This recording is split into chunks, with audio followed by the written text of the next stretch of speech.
The title of my paper is Can Lay People Be Empowered to Face the Challenges of COVID-19? Lessons Learned from a Community Intervention. And I'm Nadeepa Ratnayakar. COVID-19 is spreading across the globe, and everyone should play a role to prevent the transmission, and even lay communities need to contribute.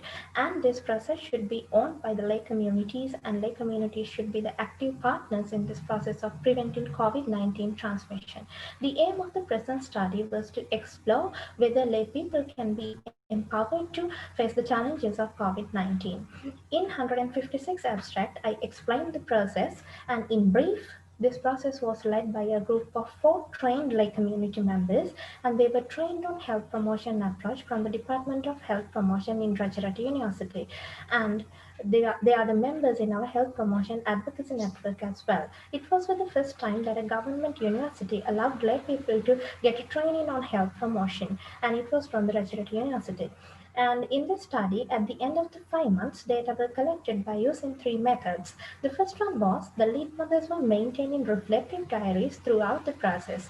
The second one was the lead mothers collected data from different tools that they created, like calendars to assess the level of risk and to measure the adherence to proper safety precautions.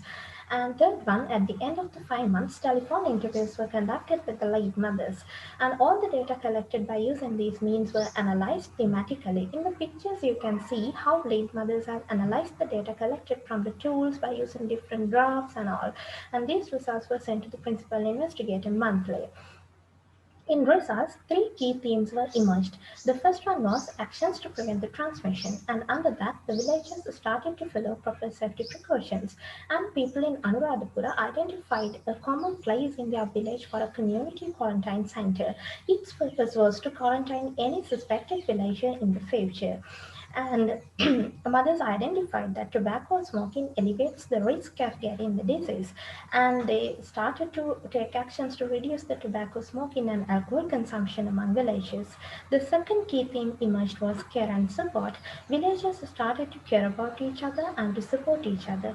For example, people in Monaragala started to grow vegetables along the roadsides, and they allowed needy people to get the vegetables without making any payment. And they paid an attention on elders and people with non-communicable diseases as well. The third theme emerged was overcoming any fear, anxiety, and stigma. Villagers reported that they felt more confident and happier about handling potential risks and challenges because they were better informed with the intervention.